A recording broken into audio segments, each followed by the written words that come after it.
Good afternoon in the US and good evening in Bangladesh. I welcome all of you, higher study aspirants in Bangladeshi community, to a very special show today. We have a guest from Appalachian College of Pharmacy, and I'm going to invite you in a moment.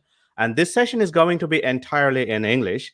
And maybe some part of the discussion I will translate in Bangla. And the specific audience for this session is those who are going to pharmacy school in Bangladesh or related subjects like biochemistry, food science, nutrition,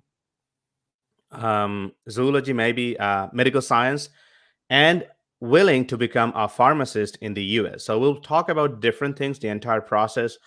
First, why you want to be a pharmacist in the US, and what are the challenges, what are the limitations, what are the processes we have for Bangladeshi students. So the title is Becoming an American Pharm.D for international students. So I'll be focusing only on Bangladeshi students, and I'll talk about different opportunities we have for Bangladeshi students, and what are the challenges and how to overcome those. So I want all of you, please share this post in your network and different Facebook groups, in your page, in your wall, and tag friends, whoever willing to go to US to pursue a PharmD, become a pharmacist in the US. So now I'd like to welcome our guest, Mr. Uh, Jason McGlothlin from Appalachian College of Pharmacy. Hey, Jason, how are you? I'm good. How's everyone today? Everyone's fine. Thank you so much for having some time for us. So we're going to have a general discussion, and thank you so much for managing some time for us. And we'll first of all, Mr. Jason McGlothlin is the director of student affairs and alumni services, and he has been there at ACP for helping all the international students. Well, by the way, not all PharmD programs in the US can accept international students, so that is one limitation. So you have to understand this. So we will go over a general sort of discussion. And then we will talk about different aspects of this. So Jason, why don't you just introduce yourself and tell us a little bit about yourself? What do you do at ACP? What does your office do? Well, first of all, I do. My name is Jason McGlothlin. I'm Director of Student Services and Alumni Affairs. And another role that I play is Director of International Admissions. So I work with students to obtain their F1 visa and I-20 documentation to enroll into programs in the United States. So Awesome. Thank you so much. And also you take care of the CPT when students need an I-20 updating. So we'll go to Yep. that point later on. So first of all, for the audience, the people who are in Bangladesh, they have a lot of like a gap in understanding, because the concept of pharmacist in Bangladesh is different from what we have in the US and many other countries in the world. So first of all, I'd like to discuss the understanding of the concept of pharmacist in the US. Look, in Bangladesh, we don't have the position of pharmacist the way we have in the US or many developed countries. You have a situation, you have a medical condition, you go to the doctor writes a prescription, and there may be some drugs that you don't need prescription at all. You can go to the pharmacy, you can go to the drugstore and can buy without a prescription. That is called OTC medicine. You already know this. If the drug needs prescription, that is called a prescription medicine. So pharmacy in Bangladesh, we hand over the prescription to the pharmacist or the person at the drugstore, and the person returns to the prescription and gives you the medicine. And there's nothing, like, he just literally goes to the shelf, drags the medicine, and just hands over and receive the cash. That's it. There's no insurance, nothing. But in the US, pharmacist plays a critical role. He checks all the drugs in the prescription. If there's like scheduled drugs, the contraindication, the pharmacist is bound to talk to the doctor, like if there's any substitution, or if the insurance of the patient is not covering one of the drugs, there's a generic substitution. So everything has to be done with the pharmacist. So that part probably we don't see in Bangladesh. In the US, it's a lot different. So pharmacist has way more responsibilities. A pharmacist is very much responsible for everything happens to the patient. And there are different aspects, like pharmacists work in retail community pharmacy, pharmacists works in hospital setting, and a lot of pharmacists work in academia as well, and in government bodies like US FDA, NIH, probably USP as well. So we'll go to that point later on. So first of all, we have to have clear understanding of the concept. Now, let me quickly distinguish the American PharmD from what we have in Bangladesh, B Pharm.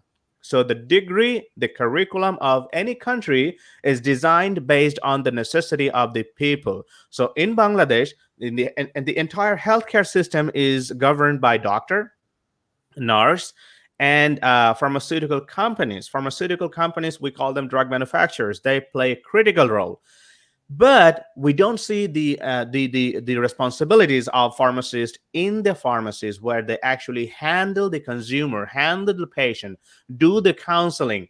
We don't see it much nowadays. We have started doing this through something called model pharmacy. That's a whole different thing. I don't want to go to that discussion now. But in general, we have a vacuum. We have a lack of pharmacist responsibility in Bangladesh. But what I'm trying to tell you, that in Bangladesh, the pharmacists are involved in drug manufacturing. That is why in Bachelor of Pharmacy curriculum, everything that we have, they're reflecting the necessity of the country.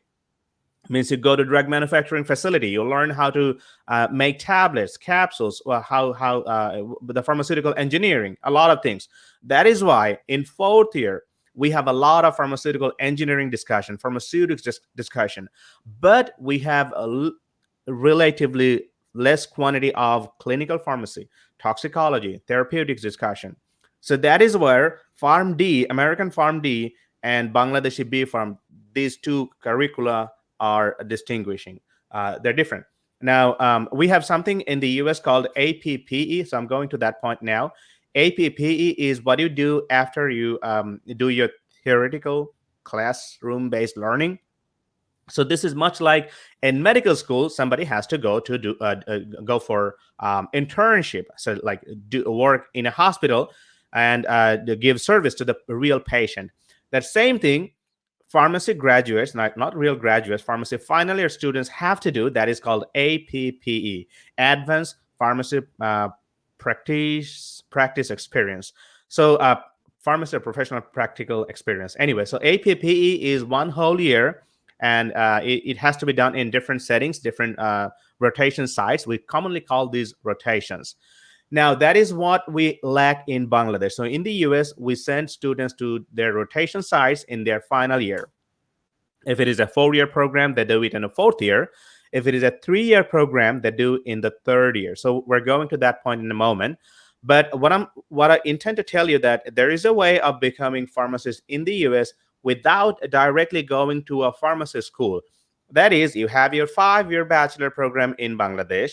Then you take an exam called FPGAE, Foreign Pharmacy Graduate Equivalency Exam. Then you have to take TOEFL, but that TOEFL has to be taken sitting inside the US, and you should have a very high degree, very high high score in speaking section. So that is pretty much challenging. Like, how are you going to do this sitting in Bangladesh? So we have a different strategy. But the biggest hurdle is you have to have 1,500 hours of APPE rotation at some site. Without that 1,500 hours of rotation, you cannot take the exam called the NAPLEX, North American Pharmacy Licensure Examination. Without NAPLEX, you cannot be a pharmacist in the US. So there's a lot of hurdle. That is why a lot of people consider bypassing that RPH way, directly going to a PharmD program in the US and become a PharmD pharmacist in the US. So we'll talk about different things. Thank you, Jason, for bearing with me. I just mentioned a lot of things that probably we don't hear a lot of in the US. Now, we have different reasons. Probably I'm passing this question to Jason. What are the big reasons somebody wants to be a pharmacist in the US, or in general pharmacist? So we can talk about dignity, pay, job satisfaction, and diversity. You want to shed your thoughts and opinion? Well, I mean, really, some of the selling points of a PharmD degree is lucrative pay. Right now, the starting salary for a retail pharmacist in the U.S. is about $100,000 U.S. dollars. So it is a well lucrative business, whether you do retail pharmacy with a national chain or you open your own pharmacy. The other thing is it is a respected profession. Pharmacists are the most accessible healthcare provider in the U.S. Right. Because you can walk into your pharmacy, ask your pharmacist a question about over-the-counter medications or medications that you're currently on, interactions, those type of things. So they're the most respected and also the most accessible. So, Right. and whether you want to do retail pharmacy or you're wanting to do hospital pharmacy, you have those options to do that. Right. Right. Absolutely. Yeah. Those are the most important criteria or points that students consider before they come to a pharmacy school. Another point I want to, by the way, Jason, do you see the label that I displayed on the fooder? Can you see it or you don't? Yeah. Yeah. Okay, awesome. Yeah. So I just wanted to make sure. Another point is diversity. You don't have to be like if you're passionate about teaching, you want to do research, you can always go to academia. You can always go to other agencies. So hospitals, they have usually higher, more stringent requirement because they require people who usually have a higher a training, advanced level of training. But with your PharmD degree, you can readily go to retail and get a job. So still now, there's a very high demand of pharmacists in the US. So these are the main reasons why people go to pharmacy programs. So now I'm going to talk about the entire process. So for Bangladeshi students who finish their Bachelor of Pharmacy, there's unfortunately no such mechanism that you finish your PharmD Bachelor of Pharmacy in Bangladesh, and then you have your 1 year master's, and they can combine together and consider as a PharmD in the US. No, that doesn't happen. That is not acceptable because the curriculum are totally different. I already explained. So while doing Bachelor of Pharmacy in Bangladesh, you do a lot of things that we require in the US as a prerequisite. Say somebody finished a bachelor in music. Now he or she wants to go to a pharmacy school. That person never did anatomy, never had a calculus, never had English composition. So that person has to take something called prerequisites. So prerequisites have to be taken. And a lot of courses we take in Bangladesh in our curriculum in Bachelor of Pharmacy, they are considered as prerequisite. So depending on what matches what you have on your transcript, the registrar's office at the US PharmD program, for example, we're featuring ACP today. The registrar's office will decide which of your courses may be waived or given like prerequisite equivalency value. So then what you have in many pharmacy programs, you have something called PCAT, Pharmacy College Admission Test. There are actually a lot of programs that do not require PCAT. So ACP is one such example. You don't have to take PCAT. You can just have your prerequisites and you can just apply for the admission. Now, the next point is you have to understand this is much like a finance. This is much like an investment. So you want to make money. You want to have a dignityful job. You want to have a respected lifestyle. And you want to have a job satisfaction. So money is involved with everything. That is why you must have a mentality of investing at the beginning. Now, if you are a U.S. citizen, a lot of students they're in Bangladesh, but they have some sort of permanent residency relationship in the U.S. They can have a federal grant. If you don't have if you're not a green card holder, like if you're an international student in Bangladesh, now you have a relative, you have your uncle, you have your brother sitting living in the US. That person can become your co-signer. So co-signer means that person you will apply for loan. We'll come to the money point in a moment. Jason will describe all the money related things. you'll have to apply for the loan. Then there's a number of there are a number of loan agencies. Sally Mae is one such example. There may be other agencies as well. So you have to apply for the loan. Now that lending agency does not recognize you because you are not a person in the US. You are nobody. But that person, that lending agency knows your brother who's a US citizen or a green card holder in the US. So that person may become your co-signer of that loan application. Say you need a total of say 140 or 150,000, the exact figure Jason will give in a moment. That money will be issued by the Sally Mae or lending agency, and your brother or your uncle will be the co-signer. Means if something happens, he has to be responsible for reimbursement. So it is a whole different thing. I mean, usually nothing happens, and I hope nothing will happen. Like you get your degree and just run away. That literally never happens because you always want to go to the job and get your money back. So then you have your loan approved. The rate of interest varies, and Jason may shed light on that in a moment.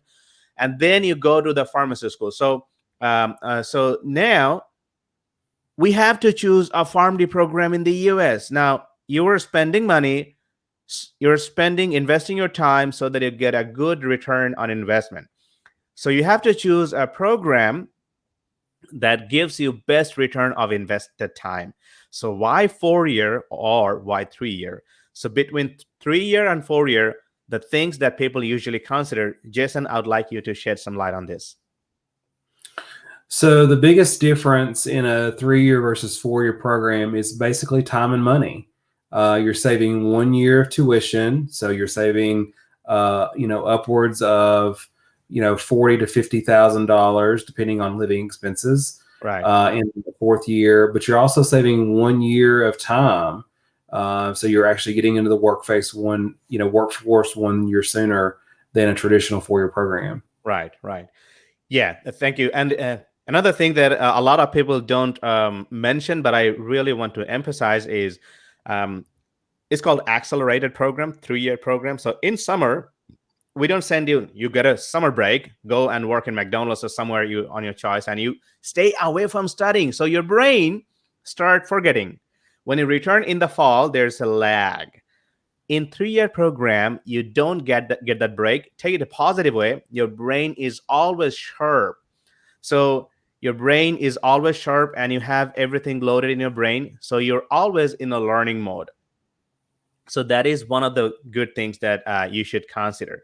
So money, yes, you go to the industry 1 year earlier. So you start making money 1 year earlier. And you save in your living, your food, and you go to your APPE 1 year earlier. So those are really important points. Now, let's move to the expenses. So in ACP, Jason, you'd like to mention why we have in ACP, we have students from, say, somebody living in California doesn't want to go to a 3-year program in California, but moves to Virginia for doing this. Why?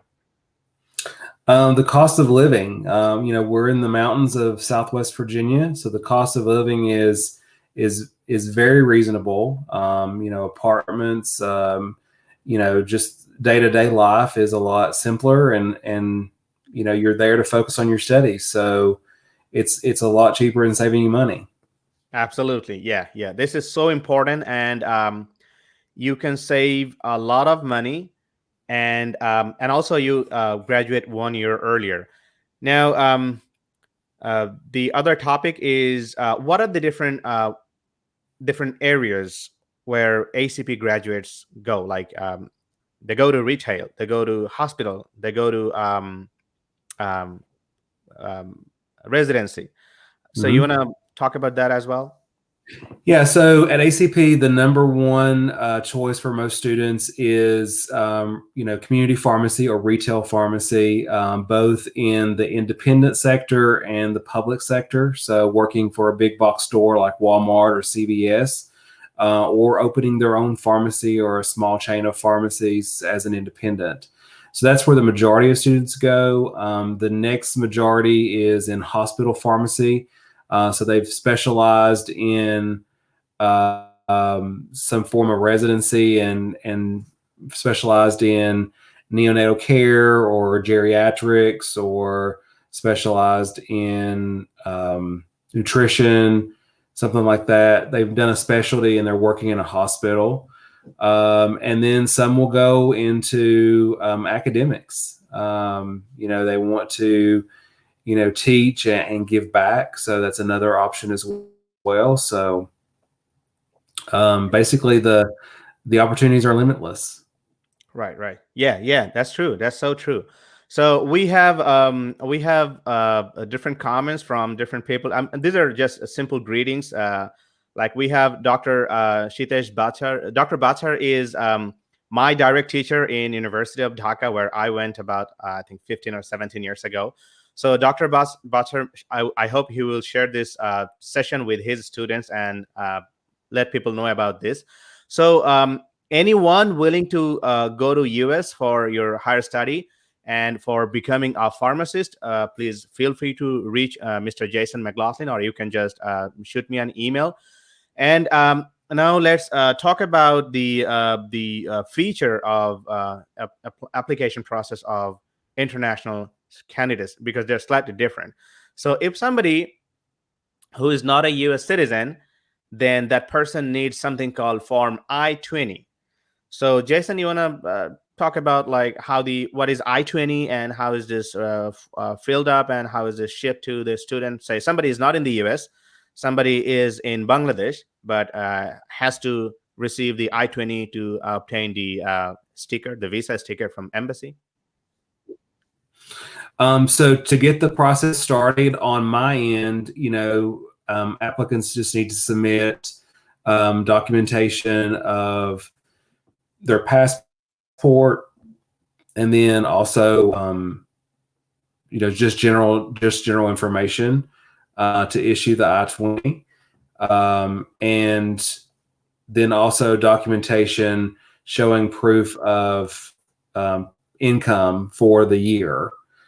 So the one hurdle that a lot of people have is providing documentation that they can pay for one full year in the U.S., and that includes tuition, fees, and living expenses. Yeah. So that documentation. So at this point, let me chime in and how you can solve this. So you have your brother in the U.S., you have your uncle, and he seriously wants you to be successful in the career, and he is willing to be your co-signer. Then your uncle can actually generate his bank's statement. He can endorse you that he's my brother, or just my brother's son, and I want to sponsor his education. So that is called financial document. So it does not have to be directly from your income, because we know in Bangladesh it's like $81 equals 85 Bangladeshi taka. That's a way expensive. So if you look at Bangladeshi currency, you're dealing with like crores of taka. But if you look at the US currency, these are very manageable figures, not too much. And above all, when you get the admission offer, the money is not spent from your sponsor's bank account. Your Sally Mae is doing this. Sally Mae does all sort of background checking, and if they approve your loan, you don't have to pay a dime from your uncle's bank account or your own bank account. You probably don't have to bring anything from Bangladesh except first few months of living, maybe a couple of $1,000. So that is how, like all grad students, they begin, and this is like you're investing money so that you can get a good a job that pays well at the end. And that is how the money part and a bank statement part is solved. All right. Yep. And also, and then yeah, go ahead. I just issue the I-20. I usually will send a electronic copy as well as the hard copy, because you do need the hard copy to the students. And then they have 30 days to make their entry into the United States. Yeah, right. So, that's it. Like, you have to take an appointment with the U.S. Embassy in Bangladesh for obtaining your F1 visa sticker on your passport. So, those are pretty much like straightforward ways, but you have to understand the process really well. I personally do a lot of counseling and advising. So anyone from pharmacy background, anyone willing to study in the US for pharmacy and earn a PharmD, feel free to reach me out, send me an email, just make a comment in my Facebook page, and I'll be very happy to guide you through this process. Jason is the director of student affairs. His office issues the I-20, but I serve as a faculty at ACP. So I'll be happy, and I'll be able to help you with any related information that you might need in Bangladesh as well. So it looks like I don't have any question at this any more question from the audience at this moment. So if nobody has any point, maybe Jason, you want to say any concluding part for your audience? We can always come back and write our response in the comment section. But Jason, you want to say something? It's been a pleasure to be with you today, and we look forward to more questions from you. We're here to help, so just let us know if you have additional questions, and we'll be glad to answer those for you. Sure. Thank you so much. We just got a question, and somebody said, I want to know about the GRE and IELTS requirement. Yeah, that's a good point. I totally missed it. We don't need GRE. Forget about GRE. GRE is for grad schools, or for general STEM and so on. We need English proficiency test like TOEFL. And Jason, do you accept IELTS as well? I think it's only the TOEFL score. Okay, but we will definitely work on this. And I mean, IELTS, more and more universities are accepting IELTS. So the best thing is ACP is a small university. We don't have any bureaucratic red tape policy that we take months to make a decision. It's literally like a week or so. We can sit together, and for students' benefit, we can just take any good decision. So hang tight. Probably we will come back to that question later on. But yes, you don't need GRE, but you should be fine. So we just got a message from Afrin Ridi. So Afrin is Jason. I'm not sure if you recall this name. So Yep. she is one of our incoming student in class of 2023, right? Yep. Yeah. So we're so happy to have you, Afrin, in here. Thank you so much. So we got a big question. Hassan said, Moonbhai, it really sounds good. BPSA to us journey. To see you after 12 years, and it's an informative live as well. Will you please let us know the prospect of MS in regulatory, then entered in US job market? Okay.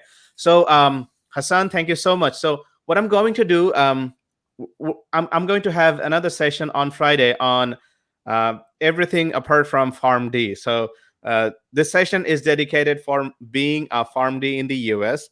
Yes, we definitely have prospect of doing MS, going to regulatory agencies, going to FDA, doing PhD, being a scientist, go to industry.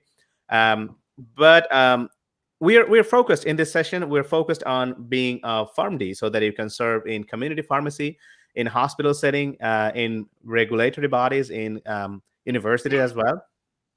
So that's it. So hang tight. On Friday, I'll be in live with another session.